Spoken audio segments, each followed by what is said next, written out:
Hello दोस्तों, स्वागत है आपका। दोस्तों, आज जो अपना वेक्टर है उसकी थ्योरी का ये लास्ट लेक्चर है। नेक्स्ट लेक्चर में अपन जो वेक्टर है उसके कुछ क्वेश्चंस हैं, बहुत टॉप लेवल के क्वेश्चंस हैं, उनकी अपन प्रैक्टिस करेंगे, जिससे आपके जो कॉन्सेप्ट्स हैं वो एकदम क्लियर हो जाएंगे। वेक्टर की जो थ्योरी है उसका ये लास्ट लेक्चर ले रहे हैं अपन। थ्योरी में जो अपना लास्ट एक टॉपिक है लामीज़ थ्योरम, उसकी बात करते हैं। सबसे पहले तो आपको लामीज़ थ्योरम याद रखना है कि लामीज़ थ्योरम है क्या। मान लो कोई ट्राइंगल है ए बी सी। क्या है ये? अपना कोई ट्राइंगल है ए बी सी। तो इसमें देखो ये अल्फ़ा एंगल है, ये ए, ये बी और ये सी। ए का जो एंगल है वो कौन सा है? अल्फ़ा। बी का एंगल कौन सा है? बीटा। और सी का एंगल कौन सा है? गामा। ए के जो सामने वाली ये लाइन है ये कौन सी है? ए। बी के सामने वाली बी और सी के सामने वाली लाइन क्या है? C vector. ये तीनों लाइनें दे रखी हैं। ये लीनियर पेयर वाला एंगल दे रखा है, गामा 180 माइनस गामा हो जाएगा। ये तीनों दे रखे हैं। तो लामीज़ थ्योरम क्या कहती है कि जो इनका जो रिलेशन है वो क्या होता है? Sine alpha upon A equals to sine beta upon B equals to sine gamma upon C. ये आपको याद रखना है कि लामीज़ थ्योरम का जो फॉर्मूला होता है, मतलब जो एंगल और जो लेंथ है, एंगल और जो लेंथ है उसके अंदर जो रिलेशन होता है वो क्या होता है, वो आपको याद रखना है। किसी ट्रायंगल में एंगल और डायरेक्शन का जो रिलेशन है वो लामीज़ थ्योरम से अपन बताते हैं। और वो रिलेशन होता क्या है? Sine alpha upon A equals to sine beta upon B equals to sine gamma upon C. ये आपको याद रखना है। तो अब अपन बात करते हैं इसके जो वेक्टर है उसकी जो शॉर्ट नोट्स हैं, उसकी जो थ्योरी है उसकी एकदम शॉर्ट में अपन बात करते हैं, उनको वन बाय वन डिस्कस करते हैं। तो पहला क्या दे रखा है कि all physical quantities having direction are not vectors. मैंने आपको सबसे पहले बताया था कि डायरेक्शन है, इसका मतलब ये नहीं है कि वो वेक्टर होगा। वेक्टर के लिए जो सबसे मोस्ट प्रोबेबल कंडीशन मैंने आपको क्या बताई थी कि जो वेक्टर अलजेब्रा का लॉ है उसको फॉलो करेगा तो ही वो क्या होगा? वेक्टर होगा, अदरवाइज वो क्या होगा? स्केलर होगा। सबसे पहली बात हो गई। उसके बाद नेक्स्ट में अपन ने क्या बात की थी? नेक्स्ट क्या दे रखा है कि A vector can have only 2 rectangular component in plane and only 3 rectangular component in space. मतलब क्या हुआ? कोई वेक्टर है, अगर वो प्लेन में है तो उसके सिर्फ 2 कंपोनेंट हो सकते हैं। मान लो ये एक्स वाई प्लेन है। अगर एक्स वाई प्लेन है तो इसके जो कंपोनेंट्स होंगे वो एक तो एक्स में आएगा, एक्स यहाँ जो मान लो ये आर वेक्टर है तो इसका एक्स में कंपोनेंट आएगा एक तो आर कोस थीटा, और जो वाई में आएगा वो क्या आएगा? R sine theta. मतलब क्या हुआ कि अगर अपना वेक्टर किस में है? प्लेन में है तो उसके कंपोनेंट कितने होंगे? 2 कंपोनेंट होंगे। और अगर अपना वेक्टर स्पेस में है, स्पेस में होगा तो उसमें एक जेड डायरेक्शन भी आ जाएगी। तो अगर स्पेस में है तो उसमें कितने कंपोनेंट आएंगे? 3 कंपोनेंट आएंगे। ये बात भी आपको ध्यान रखनी है। उसके बाद अपना नेक्स्ट क्या है? जो रेक्टेंगुलर कंपोनेंट्स हैं वो कितने हो सकते हैं? या तो 2 हो सकते हैं। अगर प्लेन में है तो 2 रेक्टेंगुलर कंपोनेंट होंगे, और अगर स्पेस में है तो 3 रेक्टेंगुलर कंपोनेंट होंगे। रेक्टेंगुलर कंपोनेंट का मतलब क्या हुआ कि दोनों कंपोनेंट्स के बीच में या तीनों कंपोनेंट्स के बीच में जो एंगल होगा वो कितना होगा? 90 डिग्री होगा। 90 डिग्री एंगल अगर उनके बीच में है तो वो क्या होंगे? रेक्टेंगुलर कंपोनेंट्स होंगे। ये आपको ध्यान रखना है। अगर रेक्टेंगुलर कंपोनेंट की अपन अगर बात ना करें, वैसे सिंपल कंपोनेंट लें तो उसमें तो कितने भी कंपोनेंट हो सकते हैं। मान लो ये आर है, ये कोई एक्स डैश डायरेक्शन मान लो, ये एक्स डबल डैश डायरेक्शन मान लो, ये वाई डैश डायरेक्शन मान लो। इन सब में इसका कुछ ना कुछ क्या आ सकता है? कंपोनेंट आ सकता है। बट इसका जो एंगल होगा वो क्या 90 नहीं होगा, तो ये रेक्टेंगुलर कंपोनेंट नहीं होंगे। रेक्टेंगुलर कंपोनेंट प्लेन वाले के सिर्फ 2 ही हो सकते हैं। बट अगर दूसरे कंपोनेंट्स की अपन बात करें तो वो इनफाइनाइट नंबर तक ले जा सकते हैं।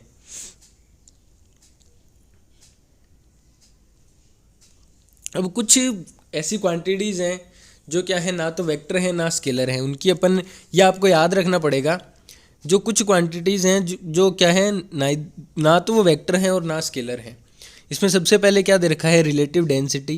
रिलेटिव डेंसिटी क्या होता है? किसी चीज़ का आपस में रेशियो होता है। रेशियो होगा तो वो क्या होंगे? आपस में कैंसिल आउट होंगे। इसलिए ना तो वो क्या है? वेक्टर है, ना क्या है वो? ना तो वेक्टर है ना स्केलर है। डेंसिटी हो गया वो viscosity, frequency, pressure, stress, strain, modulus of elasticity, Poisson ratio, moment of inertia, specific heat, latent heat, spring constant, loudness, resistance, conductance, reactance, impedance, permittivity, dielectric constant, permeability, susceptibility, refractive index, focal length, power of length, Boltzmann constant, Stefan constant, gas constant, gravitational constant, Rydberg constant और जो Planck constant है, इन सब के क्या नहीं होते, ना तो ये वेक्टर्स हैं और ना ही ये स्केलर्स हैं। ये आप अपने जो नोट्स बना रहे हो उसके अंदर लिख लो, इनको रिवाइज करते रहना कि ये ना तो वेक्टर्स हैं, क्या नहीं है, वेक्टर भी नहीं है, और ना ही क्या है, स्केलर है। इनकी क्या होती है, या तो फिक्स वैल्यू मिलेगी आपको, इनकी फिक्स वैल्यू मिलेगी आपको, तो ये आपको इतने याद रखने पड़ेंगे। अब देखो डिस्टेंस की बात करते हैं। डिस्टेंस क्या होता है, स्केलर होता है। डिस्टेंस क्या होगा, स्केलर होगा। डिस्प्लेसमेंट वेक्टर क्वांटिटी होगी।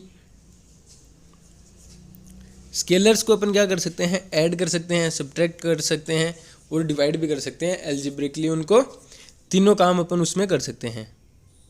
और वेक्टर्स हैं वो क्या होंगे, या तो ऐड होंगे या सब्ट्रैक्ट होंगे। ज्योमेट्रिकली अपन उनको क्या कर सकते हैं, या तो ऐड कर सकते हैं या सब्ट्रैक्ट कर सकते हैं। देखो वेक्टर्स में डिवीज़न है वो क्या नहीं है, अलाउ नहीं है। वेक्टर्स में डिवीज़न अलाउ नहीं है, क्यों, क्योंकि अपन डायरेक्शन को डिवाइड नहीं कर सकते। अपन वेक्टर्स को जो डायरेक्शन है उसको डिवाइड नहीं कर सकते, इसलिए डिवीज़न वेक्टर्स में अलाउ नहीं होता।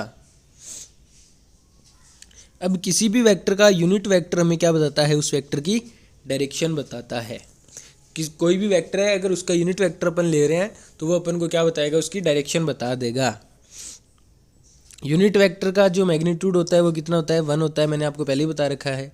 और यूनिट वेक्टर की क्या नहीं होती, कोई भी यूनिट नहीं होती। यूनिट वेक्टर की कोई भी क्या नहीं होती, यूनिट नहीं होती। अब देखो इसका एक एग्जांपल अपन को दे रखा है कि वेलोसिटी है 5 मीटर पर सेकंड है ईस्ट में। तो अगर अपन इसका यूनिट वेक्टर लेंगे तो वो क्या आएगा, V vector upon mod of V vector. ये आया तो 5 मीटर पर सेकंड ईस्ट में था। वेक्टर में डायरेक्शन देनी पड़ती है, अपन उसका मैग्नीट्यूड तो 5 ही है, 5 से 5 क्या हो जाएगा, कैंसिल हो जाएगा, मीटर पर सेकंड भी कैंसिल हो गया। तो जो बचा वो क्या बचा, अपने पास सिर्फ ईस्ट बचा, 1 बचेगा, ईस्ट बचेगा। तो इसका मैग्नीट्यूड कितना आया, 1 आया, और ये हमें सिर्फ क्या बता रहा है, डायरेक्शन बता रहा है। तो क्या हुआ, यूनिट वेक्टर हमें क्या बताता है, किसी भी वेक्टर की डायरेक्शन बताता है। अब यूनिट वेक्टर के क्या नहीं होते, कोई भी डायमेंशन नहीं होते, उसकी कोई यूनिट ही नहीं है। अगर यूनिट वेक्टर के क्या नहीं है उसका मैग्नीट्यूड भी नहीं है, उसकी यूनिट भी नहीं है, वो हमें क्या बताते हैं, सिर्फ डायरेक्शन बताते हैं उसके। तो उसके क्या नहीं होते, डायमेंशंस भी नहीं होते। ये मैंने आपको पहले ही बता रखा है। स्केलर प्रोडक्ट में आपको बताया था I dot I, J dot J और के डॉट की अपन करते हैं तो उसकी वैल्यू कितनी आती है, 1 आती है। और आई क्रॉस आई, जे क्रॉस जे, के क्रॉस के की वैल्यू वेक्टर प्रोडक्ट में मैंने आपको बताई थी 0 आती है। और जो अपना आई क्रॉस जे है, जे क्रॉस के है, आई क्रॉस जे क्या आता है, के आता है, जे क्रॉस के क्या आएगा, आई आएगा, और के क्रॉस आई जे आएगा। मैंने आपको ये एक बना के बताया था,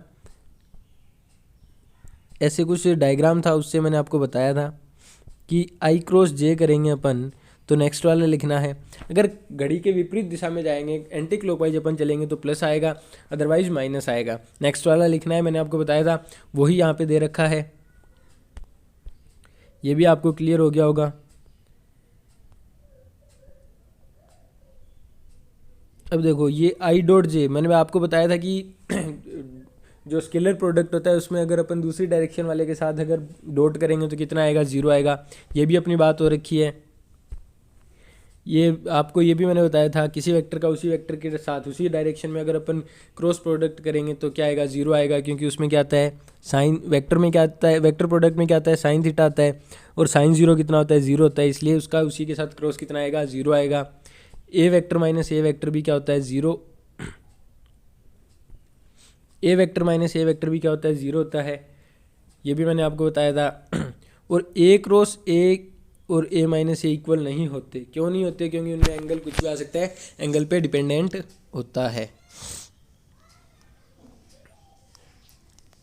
अब देखो किसी भी वेक्टर को अगर अपन -1 स्केलर है -1 इससे अगर मल्टीप्लाई कर देंगे तो उस वेक्टर की जो डायरेक्शन है वो क्या हो जाएगी, रिवर्स हो जाएगी। अगर पहले वो +x में था तो अब क्या हो जाएगा, -x में हो जाएगा। पहले अगर उसकी डायरेक्शन अपन +i लिख रहे थे, -1 से मल्टीप्लाई करने के बाद उसकी डायरेक्शन अपन क्या लिखेंगे, -i लिखेंगे। एग्जाम्पल देखो, अगर A vector equals to B vector है तो इन दोनों का मैग्नीट्यूड क्या होगा, इक्वल होगा, और उनके जो यूनिट वेक्टर हैं वो भी क्या होंगे, इक्वल होंगे। अगर a + b 0 दे रखा है तो a और b का जो क्या होगा, मैग्नीट्यूड तो सेम होगा बट डायरेक्शन क्या होगी, दोनों की अलग अलग होगी। अगर a = b दे रखा है तो मैग्नीट्यूड भी सेम होगा और डायरेक्शन भी सेम होगी। अगर a + b 0 दिया है तो क्या हो जाएगा, मैग्नीट्यूड तो सेम होगा बट उनकी डायरेक्शन क्या हो जाएगी, अपोजिट डायरेक्शन हो जाएगी, दोनों आपस में एक दूसरे को कैंसिल आउट कर देंगे।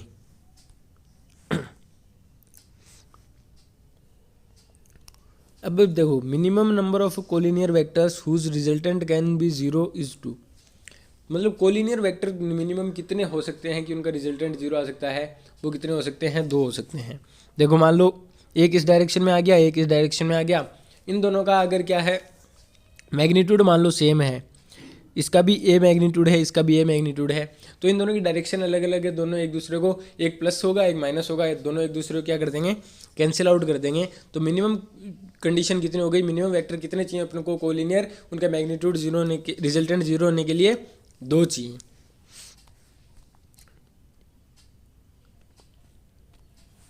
अब कोप्लेनर वेक्टर्स की बात करें, उनका रिजल्टेंट अगर 0 चाहिए तो वो कितने चाहिए अपन को, 3 वेक्टर चाहिए।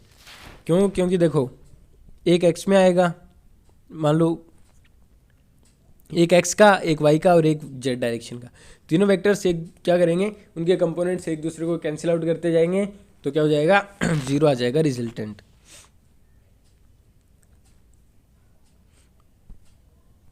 ये इतना इंपॉर्टेंट नहीं है।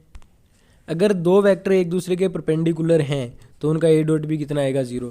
ए डॉट भी 0 क्यों आएगा, क्योंकि उनमें क्या आती है, कोस थीटा की टर्म आती है डॉट प्रोडक्ट में, और कोस 90 कितना होता है, 0 होता है, इसलिए उनका जो डॉट प्रोडक्ट आएगा वो कितना आएगा, 0 आएगा।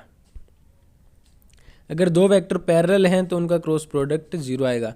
क्यों, क्योंकि उनका जो वेक्टर प्रोडक्ट है उसमें क्या आता है, साइन थीटा की टर्म आती है, और साइन 0 कितना होता है, 0 होता है, इसलिए जो उनका क्रॉस प्रोडक्ट होगा वो कितना होगा, 0 होगा। तो हमें याद क्या रखना है कि अगर डॉट प्रोडक्ट 0 आ रहा है तो उसमें कंडीशन क्या है कि वेक्टर्स परपेंडिकुलर हो सकते हैं। एक तो ये कंडीशन हो सकती है।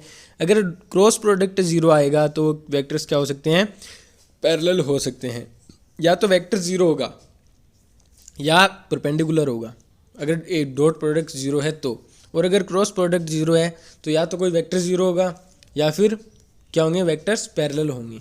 ये बात अपन को याद रखनी है, ये बात एग्जाम में डायरेक्ट पूछी जाती है, ये दोनों बातें आपको याद रखनी है।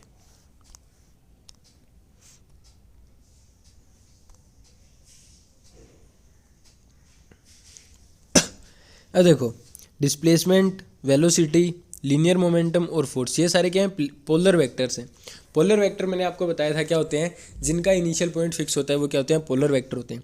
डिस्प्लेसमेंट में अपना इनिशियल पॉइंट फिक्स होता है, वेलोसिटी का भी फिक्स होता है कि अपन ने वेलोसिटी कहाँ से स्टार्ट की थी। मोमेंटम है वो भी अपना स्टार्टिंग मोमेंटम और लास्ट मोमेंटम अपन को ध्यान रखना होता है, तो स्टार्टिंग कंडीशन उसमें भी अपन को ध्यान रखनी होती है। और फोर्स कितना चेंज हुआ, वेरिएबल फोर्स अगर है तो स्टार्टिंग फोर्स अपन को ध्यान रखना होता है। तो ये सारे क्या होते हैं, पोलर वेक्टर होते हैं। एंगुलर वेलोसिटी हो गया, एंगुलर एसिलेशन, टॉर्क और जो एंगुलर मोमेंटम है वो क्या है, एक्सियल वेक्टर्स हैं। इनकी भी आप ध्यान रखना है। एक्सियल वेक्टर मैंने आपको बताया था क्या होता है, जो रोटेशन वाला एक्सिस ऑफ रोटेशन के अकॉर्डिंग मैंने आपको बताया था वो एक्सियल वेक्टर्स। आप अगर नहीं पता तो एक बार वापस पीछे वीडियो में देख लेना। ये क्या होते हैं, एक्सियल वेक्टर्स होते हैं।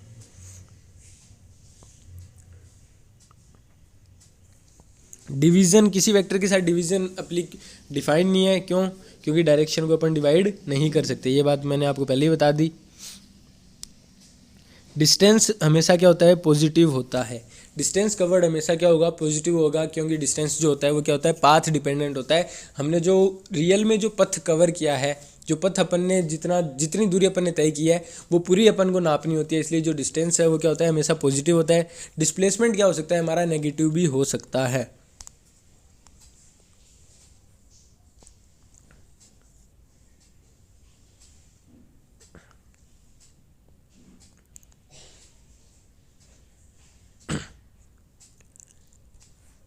अगर किसी वेक्टर को अपन 0 से मल्टीप्लाई कर दें तो वो क्या बन जाएगा, नल वेक्टर बन जाएगा। ये भी आपको बात माइंड में रखनी है।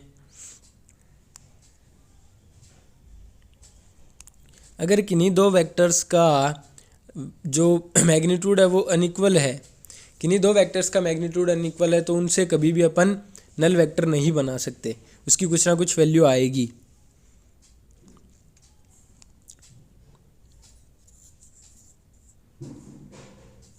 तीन वेक्टर्स हैं, अगर वो एक ही प्लेन में नहीं हैं, एक ही प्लेन में अगर तीनों वेक्टर नहीं है तो अपन उन तीनों को ऐड करके कभी भी नल वेक्टर नहीं बना सकते। ये क्या है, छोटी छोटी बातें हैं, बट एग्जाम में आपको डायरेक्टली पूछ ली जाती हैं। ये मैंने आपको पहले ही बता दिया कि मैग्नीट्यूड और डायरेक्शन है तो ज़रूरी नहीं कि वो वेक्टर है। वेक्टर के लिए कंडीशन क्या है, वेक्टर लॉ ऑफ एडिशन जो है उसको फॉलो करेगा, तभी वो क्या होगा, वेक्टर होगा। अब देखो, एक क्या होता है, टेंसर होता है। टेंसर होता क्या है, अपन इसकी बात करते हैं कि कोई भी मान लो फिजिकल क्वांटिटी है, अगर उसकी डिफरेंट डायरेक्शंस में डिफरेंट वैल्यूज़ आती हैं तो वो क्या होगा, टेंसर होगा। कोई भी फिजिकल क्वांटिटी है, अगर उसकी अलग अलग दिशाओं में अलग अलग क्या आ रही है, वैल्यू आ रही है, तो वो क्या होगा, टेंसर होगा। ये बात भी आपको ध्यान रखनी है। इसका एग्जाम्पल क्या है, मोमेंट ऑफ इनर्शिया। आप इसका एक एग्जाम्पल याद रखना। अब देखो, अगर ए वेक्टर और बी वेक्टर दोनों इक्वल हैं तो उनके जो तीनों कंपोनेंट्स हैं, एक्स डायरेक्शन का कंपोनेंट, वाई डायरेक्शन का कंपोनेंट और जो जेड डायरेक्शन का कंपोनेंट है, वो भी क्या होंगे, इक्वल होंगे। अगर A vector plus B vector C vector आ रहा है और A vector plus B vector plus C vector भी 0 आ रहा है, तो ए बी और सी है वो क्या होगा, एक ही प्लेन में होंगे। मैंने अभी आपको बताया था कि अगर तीन कोई भी वेक्टर्स हैं एक ही प्लेन में नहीं है तो वो कभी भी नल वेक्टर नहीं बना सकते। अगर नल वेक्टर बन रहा है तो नेसेसरी कंडीशन क्या है कि वो सभी क्या होंगे, एक ही प्लेन में होंगे।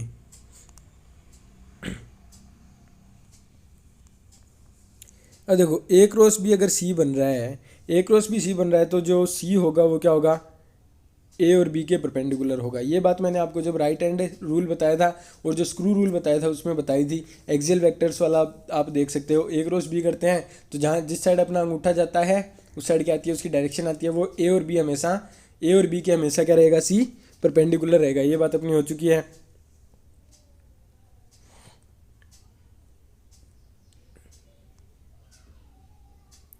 रिजल्टेंट दो वेक्टर्स का मैक्सिमम कब होता है, थीटा 0 हो तब। मैंने आपको पहले ही बताया था।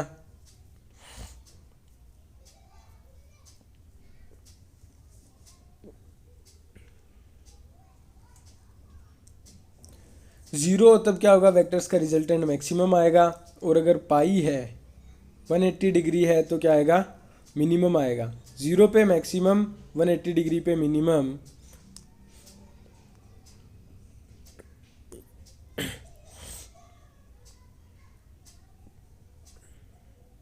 जो मिनिमम आता है, कितना आता है रिजल्टेंट, उनके जो वेक्टर्स के डिफरेंस का मैग्नीट्यूड है उसके इक्वल आता है। और जो मैक्सिमम आएगा वो उनके सम के इक्वल आएगा। अगर मैग्नीट्यूड का सम करें उसके इक्वल क्या आएगा, मैक्सिमम आएगा वेक्टर्स का रिजल्टेंट। और अगर उनका अपन डिफरेंस लेके उसका मैग्नीट्यूड लेते हैं तो वो मिनिमम रिजल्टेंट के इक्वल आएगा।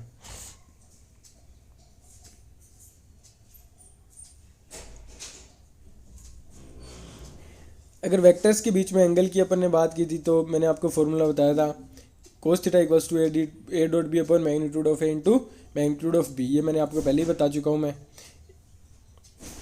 ये आता कैसे है वो भी मैंने आपको बताया था।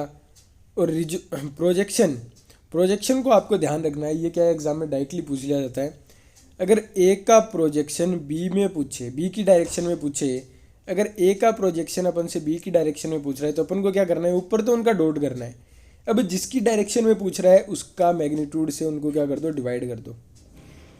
जिसकी डायरेक्शन में पूछ रहा है उसका मैग्नीट्यूड से उसको डिवाइड कर दो, ऊपर ए डॉट भी रखना है। अब देखो, ए वेक्टर का प्रोजेक्शन बी की डायरेक्शन में पूछा तो अपने बी के मैग्नीट्यूड से डिवाइड किया। और बी का प्रोजेक्शन ए की डायरेक्शन में पूछ रहा है तो अपन किससे कर रहे हैं, ए के मैग्नीट्यूड से उसको डिवाइड कर रहे हैं। ये बात आपको ध्यान रखनी है। अब देखो, ए बी सी क्या हो रहे हैं, तीन साइड्स हैं, ए बी बी सी और सी ए। किसी मान लो ये तीनों साइड हैं, तीनों वेक्टर हैं ए बी सी, वो क्या शो कर रहे हैं, किसी ट्रायंगल की साइड शो कर रहे हैं। तो उसमें जो फॉर्मूला लगता है वो क्या लगता है, magnitude of A upon A B equals to magnitude of B upon B C equals to magnitude of C upon C A.